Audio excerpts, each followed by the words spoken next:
Fala rapaziada, beleza? Mais uma aula aqui no nosso curso de Química preparatória para o ensino médio e vestibulares. Eu sou Matheus, professor aqui no curso e dono do canal. E na aula de hoje a gente vai dar um passo além para entender como o mundo funciona. Se o mundo é feito de moléculas, a forma como o mundo age e o universo como um todo, para falar a verdade, está ligado constantemente à forma como essas moléculas se interagem entre si. E é justamente isso que a gente vai ver na aula de hoje. As interações intermoleculares. Como moléculas diversas no universo interagem entre si para formar tudo que a gente vê. Então, só relembrando das aulas passadas, a gente viu geometria, que é a forma de moléculas, e polaridade, que é a presença de polos positivos e negativos, e o que causa isso, e a relação entre os dois. A gente viu as regras para determinar a polaridade e ver se uma molécula vai ser polar ou apolar, e a gente tinha chegado nessa regrinha geral. Se o número de nuvens eletrônicas, que eu resumi como Ne, for igual ao número de átomos iguais ao redor do átomo central, a molécula vai ser apolar, não vai ter nem polo positivo e nem negativo. E o que são então as interações intermoleculares? É justamente e simplesmente as interações feitas pelas diferentes moléculas que nós temos por aí. Agora, o que vai reger a intensidade dessas interações? O que, por exemplo, vai fazer com que uma interação intermolecular seja forte ou fraca? Ou quais átomos ou tipos de ligação vão estar participando disso? Essa, por exemplo, essa figura é um esquema de moléculas de água interagindo. Bolinha vermelha, oxigênio, bolinhas brancas, hidrogênios. O que esses traços estão querendo dizer? Qual o tipo de interação intermolecular, qual o tipo de interação que essas moléculas de água estão fazendo entre si? E para entender a interação intermolecular, a gente só precisa de duas coisas. E só isso. Se a gente entender essas duas coisas bem, que são coisas simples, a gente entende a bem dizer qualquer interação intermolecular, que não são várias. Primeiro, cargas opostas se atraem. Positivo atrai negativo. E segundo, quanto mais intensas as cargas, mais intensa vai ser a interação. Então, por exemplo, se eu tivesse alguma coisa com 3 positivos e outra com 3 negativos, eles vão interagir com muito mais intensidade que uma coisa que só tem uma carga positiva e uma carga negativa. E no caso, pelo que a gente tinha visto, as cargas em moléculas a gente pode também chamar de polos. Carga negativa e positiva a gente pode chamar de polo positivo e polo negativo. E no caso, a força dos polos, nos compostos que a gente viu até agora, variam de baixo para cima nesse sentido. Temos moléculas apolares, sem polo nenhum, logo a força do polo é zero. Moléculas polares, em que você tem uma diferença de eletronegatividade muito grande. E a geometria não vai causar cancelamento de polos, que nem a gente viu nas passadas. E por último, os polos totais ou pontuais, também chamado de cargas pontuais ou totais, que são os íons, em que você tem uma diferença tão grande de eletronegatividade que um átomo arranca um elétron do outro. No caso, a seta indica para a gente que os polos mais fracos estão na parte de baixo e os mais fortes na parte de cima. E todas as interações intermoleculares vão sair de combinações desses três conjuntos, moléculas apolares, polares e íons. Então, o primeiro, interação íon-dipolo. Como que a gente pode entender interações intermoleculares sabendo disso e lembrando sempre dessas duas regrinhas básicas? A gente tem, por exemplo, água, H2O. A gente já visto que era uma molécula superpolar, interagindo com NaCl, um sal super comum, sal de cozinha, em que tem uma parte positiva, um polo positivo muito intenso, que é o sódio, o Na+, e um polo negativo muito intenso, que é o Cl-. No caso, tenho os dois conjuntos mais intensos de polos positivos e negativos, íons e moléculas polares. Positivo interage com negativo. No caso, o oxigênio é mais eletronegativo que o hidrogênio na água. Isso quer dizer que o oxigênio vai conseguir puxar mais os elétrons para si, ou seja, ele vai ser mais negativo. Então, na molécula de água, o oxigênio é meu polo negativo e o hidrogênio, que é a região em volta que tem menos elétrons, vai ser meu polo positivo. De novo, positivo atrai negativo. Então, o polo positivo da água vai interagir com o polo negativo do sal. Então, o hidrogênio, que é o polo positivo, que eu coloquei um maisinho em cima, em vermelho, vai interagir com Cl-, que é o polo negativo do sal. Olhando para o outro lado, o sódio, que é o polo positivo do sal, do composto iônico, vai interagir com o polo negativo da água, que é o oxigênio. E lembrando sempre, como eles representam um conjunto mais intenso de polos, pelo que é a nossa imagem aqui, e lembrando sempre, quanto mais intensos os polos, mais forte a interação de dipolo vai ser a interação intermolecular mais intensa. Aqui eu tenho os polos mais intensos que eu consigo ter em qualquer molécula. Ah, mas interação íon-íon. Na verdade, interação íon-íon seria tipo Na+, com Cl-. Realmente seria mais forte. Só que no caso, a gente está querendo aqui duas substâncias diferentes interagindo. Na+, Cl- faziam parte da mesma substância que era NaCl. Então meio que não conta. A gente quer ver coisas diferentes, parzinhos de moléculas interagindo. Lembrando sempre que compostos iônicos não são moléculas, porque molécula é um termo referente só a coisas que fazem ligações covalentes, como por exemplo a água, mas essa é uma interação bastante importante, primeiro porque envolve uma molécula, envolve H2O, e segundo, a gente vai ver na próxima aula sobre como isso vai impactar propriedades como solubilidade, que todas vão ser regidas por esse tipo de coisa, por esse tipo de interação. Entender esse tipo de interação vai ser a resposta para entender como as coisas interagem e quais são os resultados que a gente pode esperar. Segundo, interação de polo. Então, antes a gente tinha um composto iônico e moléculas, no caso a água. Aqui eu vou ter duas moléculas. Você consegue ver, por exemplo, que o nome é interação íon-dipolo. O que isso significa? Que eu vou ter um composto iônico, por isso que é íon, e eu vou ter uma molécula polar, por isso que é dipolo. No caso, dipolo quer dizer que eu tenho duas moléculas polares. Dipolo, uma molécula polar, dipolo. Tracinho representa interação, ou seja, uma molécula polar interagindo com outra molécula polar, com outro dipolo. Nesse caso aqui, na molécula da HCl, o cloro é muito mais eletronegativo do que o hidrogênio, então o cloro vai ser mais negativo, vai ter um polo negativo da molécula, enquanto o hidrogênio, que vai ter menos elétrons em volta, vai ser o polo positivo. E de novo, negativo atrai positivo. Negativo interage com força de atração com positivo. Então o polo negativo de uma molécula vai interagir com o polo positivo da outra. Que é justamente esse o caso. O polo negativo, que é o cloro, de uma molécula de HCl vai interagir com o polo positivo de outra molécula de HCl, que no caso é o hidrogênio. Tem um caso muito específico de interações de polo, que é quando a gente tem hidrogênio ligado aos átomos mais eletronegativos da tabela periódica, que são nitrogênio, oxigênio e flúor. Quando isso acontecer, a gente vai ter um tipo mais intenso, mais específico, que a gente vai dar mais atenção de interações de polo, que são as ligações de hidrogênio. As ligações de hidrogênio, portanto, são um tipo de interação mais intensa do que uma dipolo-dipolo tradicional. Isso vai explicar, e a gente vai ver na próxima aula, como que isso vai impactar as propriedades como ponto de fusão e ebulição de substâncias de modo geral. Dipolos induzidos, esse é um pouquinho mais chato. No caso, vamos imaginar que a gente tem duas moléculas apolares, sem polos, que a gente falou antes, os polos mais fracos, que no caso são os zero polos, a ausência total de polos. Então, duas moléculas de flúor, por exemplo, dois FFs, F2. Então, eu tenho aqui uma molécula de gás flúor, F, interagindo com F, e do lado dela tem outra. Se a gente for lembrar,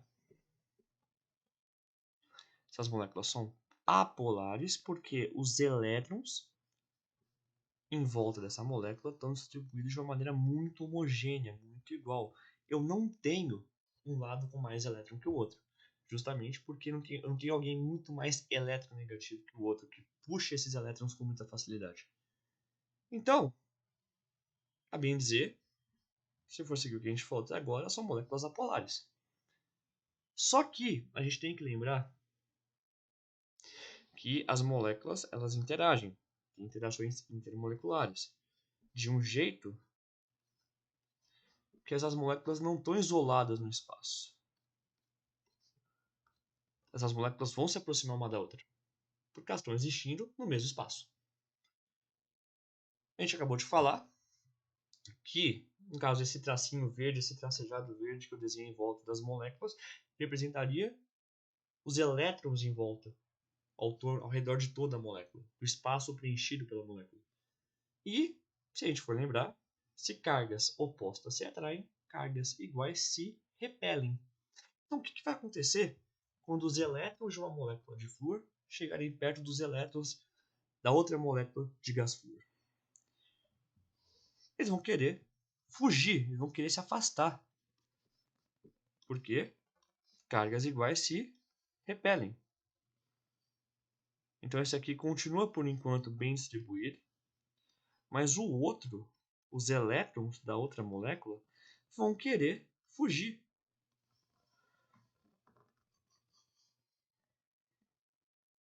Porque cargas negativas, que eu fiz aqui, vão levar a repulsão. E repulsão a gente pode entender nesse desenho como esse afastamento. Agora, a distribuição aqui não é mais igual. A região em volta daqui, ó, desse flúor, tem muito mais elétron do que desse daqui.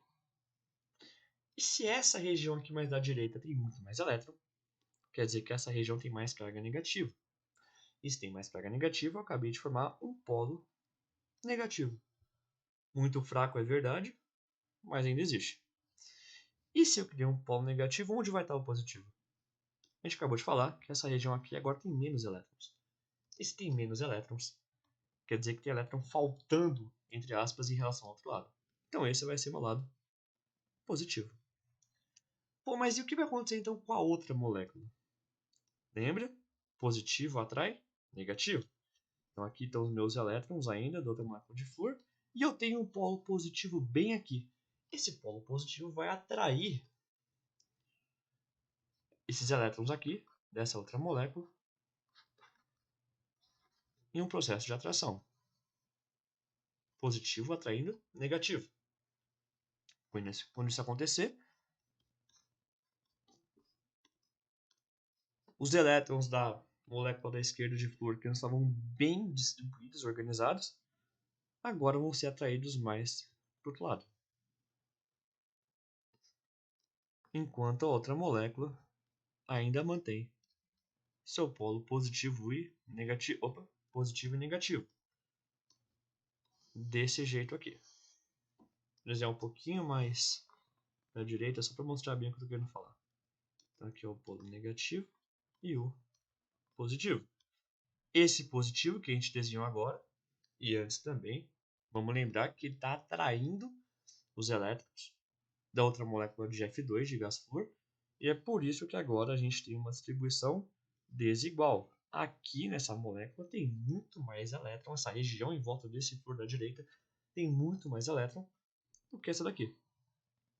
E se essa região tem muito mais elétron, quer dizer que ele tem muito mais carga negativa.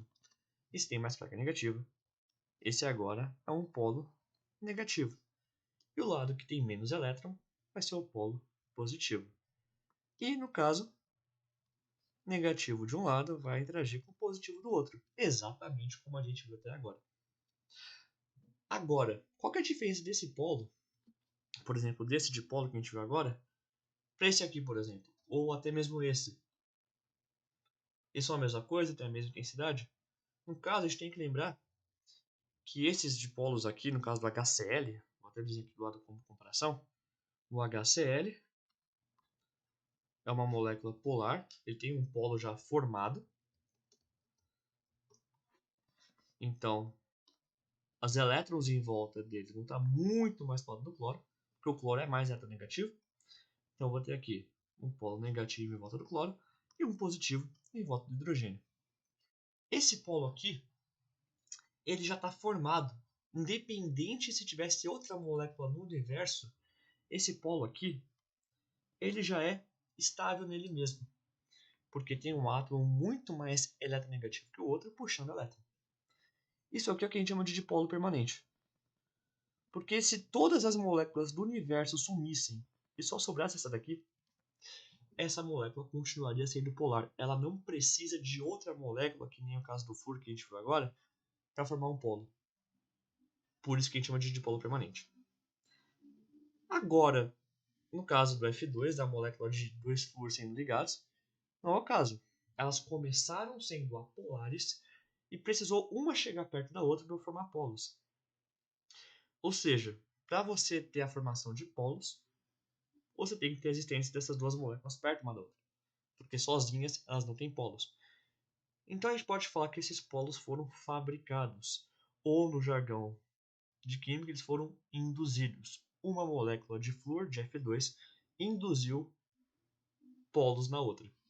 E por isso que isso aqui é chamado de dipolo induzido. Essa molécula aqui, flúor ligado com flúor, não seria polar. Originalmente, ela é apolar. Mas como ela interage com outras moléculas ao redor, a gente tem esse fenômeno em que os elétrons vão um pouquinho mais para um lado do que para o outro. E lógico, já que o dipolo permanente é formado sem precisar de mais ninguém, porque tem algum átomo que puxa com muito mais força que o outro, a força do dipolo permanente vai ser muito maior do que a força do dipolo induzido. Então o permanente é mais forte e o induzido é muito mais fraco. E lembra? Quanto mais intensas as cargas positivas e negativas, mais intensa é a interação. Então, a interação entre duas moléculas com dipolo permanente, tipo HCl, vai ser muito, muito mais intensa do que a interação entre duas moléculas que têm dipolo induzido, como o caso da molécula de flúor. Então, por exemplo, se eu tiver outra HCl aqui, exatamente igual, com também seu polo positivo em volta do hidrogênio e negativo em volta do cloro, a gente também vai ter uma atração, interação de polo, só que essa interação aqui, de polo, que a gente também pode chamar de polo permanente, é a mesma coisa, é muito maior do que a interação de polo induzido.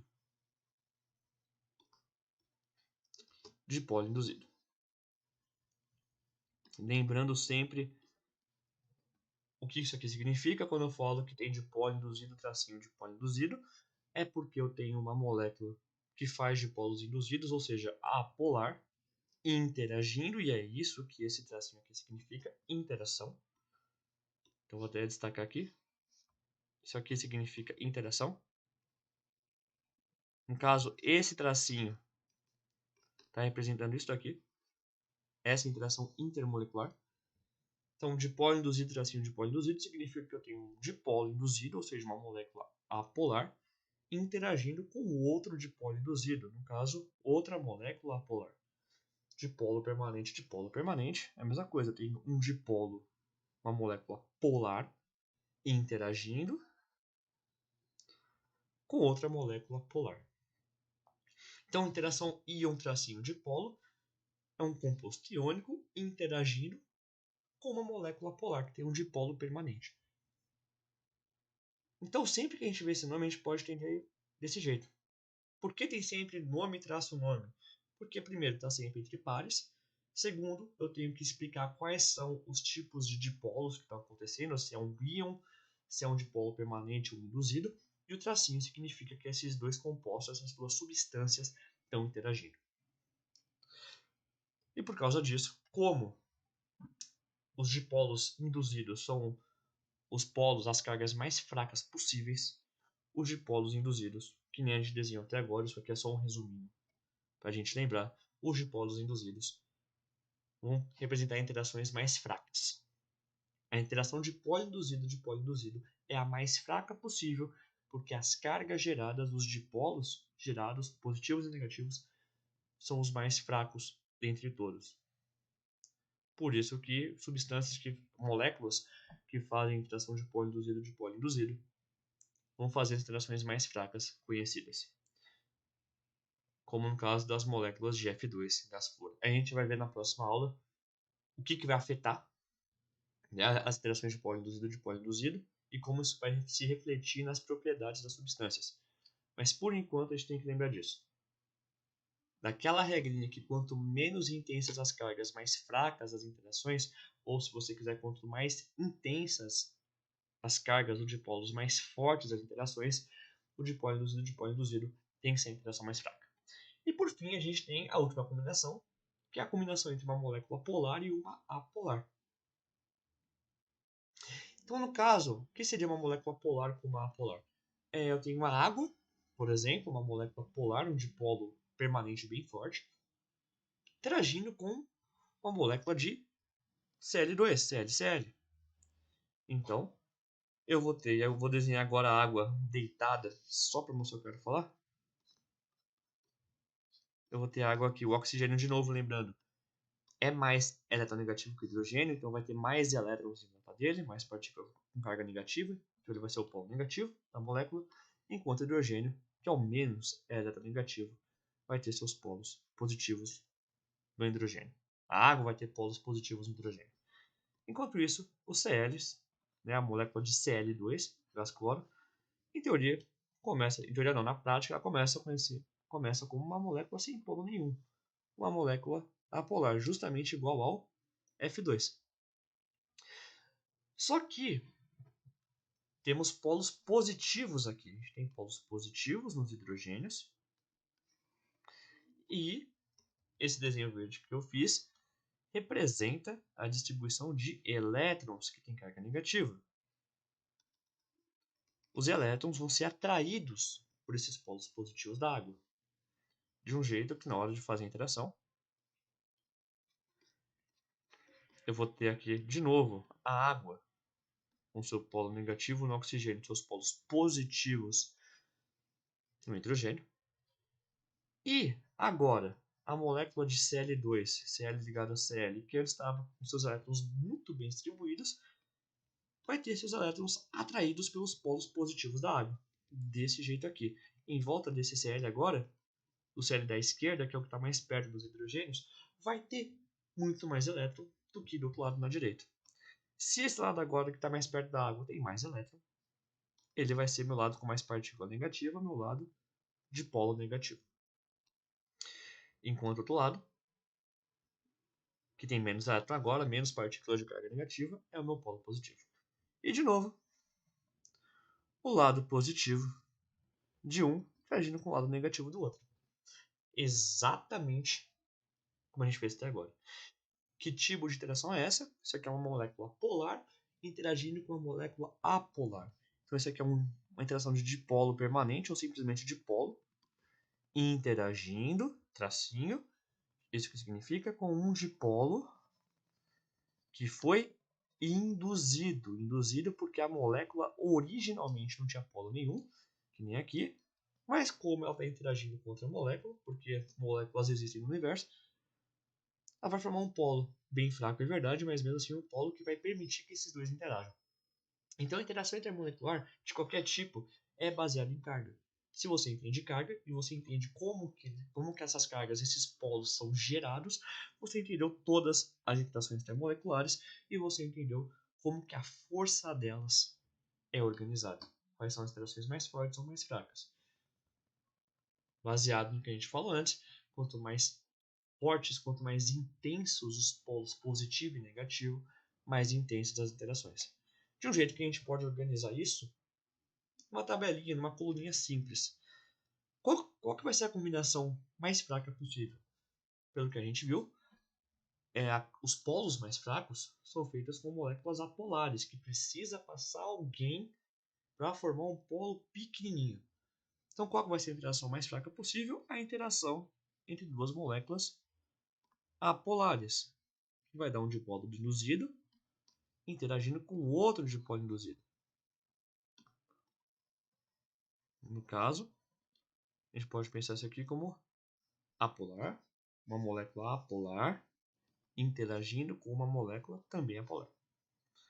Essa é a combinação mais fraca.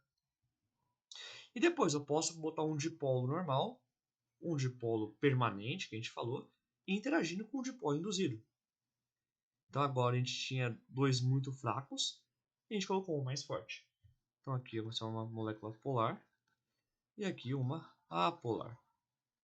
Depois eu posso tirar esse dipolo induzido e botar outro dipolo permanente, que nem o HCl que a gente viu antes. Dipolo interagindo com dipolo.